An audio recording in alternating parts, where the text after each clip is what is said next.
Welcome back to Motorhead Garage, presented by Dustless Blasting. Now, we've seen our share of cool JK Jeeps, and we also seen a lot of accessories that are awesome, and this one tops the list. I'm here with Joe from Under the Sun Inserts. Now, Joe, tell us about your insert and the simple process of installation. Sure. So at Under the Sun Inserts, we make high-quality custom grill inserts. We use the highest quality material.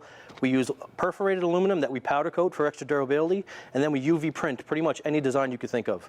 Now, how do you put it in? I mean, it's that easy. The best part about it is the installation. We could show you how it's done. Let's do it. Got a couple clips here? Yep. There's 6 clips that go across the top of the grill that you just get a flathead screwdriver and get under them and pop them right out. All right, nothing to that. I can handle that part. Sure. All right, so we got the clips out. What's next? Take your grill insert, gently pull the grill forward. Okay. Slide it right into place. Whatever the design is, you just make sure it's centered up. All right. Push everything back. Nice. Reinstall your clips. Now, what's holding that in? The compression from these clips being, attached to the grill keeps everything snug, tight, no movement, no rattle. Like I said, they're all aluminum, they don't rust, and we could do many different designs. Now, I guess the question would be airflow. Is this going to obstruct any airflow or cause any overheating problems? There's about 70% airflow going to the engine, which is more than enough. We've never had temperature issues, and I don't foresee that happening. Now, you have a whole array of these things. I mean, I could put anything I want on it? Absolutely. That's our specialty. We like to customize them, and we could do almost anything.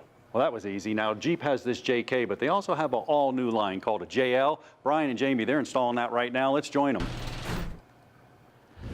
You know, John's the old guy on set, so we gave him the old Jeep to work on. I'm hip and cool and young. So isn't the Jeep JL. This is brand new. I'm with Jamie from Under the Sun Inserts. Jamie, the JL presented a bit of a different change for you guys because of the fact it comes with factory mesh. Yes. So let's walk through the process of how we do one of your installs with a factory mesh style Jeep. Great. Yeah, so same process as the JK, so we already removed the pins on the top. So we'll pop this out, and you just want to get underneath, pull these plastic tabs that will pop right out. Okie doke. Once we have that, we'll put the grill on the table to remove the other pieces. Yeah, one of the things we've done is there's a series of screws, and there's some Torx heads, there's some Phillips, and you can use a flathead screwdriver to release some of the clips. Super easy. So why don't we go ahead and get on this thing. We've removed some of these for the interest of time, but it is not rocket surgery here. It's a couple of screws, a couple of tabs, and we'll be in business. So, you know, we talked about before how kind of any design you can come up with, you can have printed on one of your inserts. There are, or at least should be, maybe 1 or 2 restrictions on that, right? Yeah, so we have to adhere by copyright logos, so we can't do, unfortunately, Major League Baseball, NFL, or NCAA, things like that.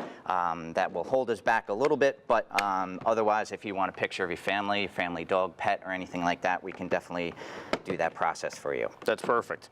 And so if I wanted my, my co-host John Gardner's face plastered across my Jeep, I could actually make that happen. Exactly. Perfect. We'd be happy to do that for you guys. Awesome. I don't see enough of the guy anyway, so that'd be great. So basically, once you get your screws out, there's a couple of quick clips. Yes. And then the process basically goes in reverse. Now, you did mention there are 2 Jeep models where there's another step. Yes, so if you have a Rubicon or Sahara model on the JL, there's 4 panhead T20 screws that need to go back that will hold the trim kit in place.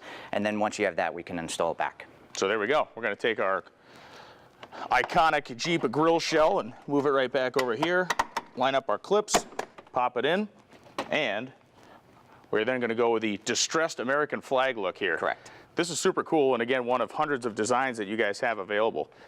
Simply lower it back there, square it up to the area you want it to be lined up with. You know, if your design is centric to the right or left, make sure you got it where you want it. Clip, and then we install the same little plugs that we had there. Yep. These guys have a great product. You can go to underthesuninserts.com to find out more. And if you have a custom design you'd like to do, all you need to do is email them, send them an image, and they can make it happen. Jamie, thanks for coming in. I appreciate it. Made in the USA. It's awesome, and this Jeep is way better looking than when we started. We'll be back with more Motorhead Garage right after this.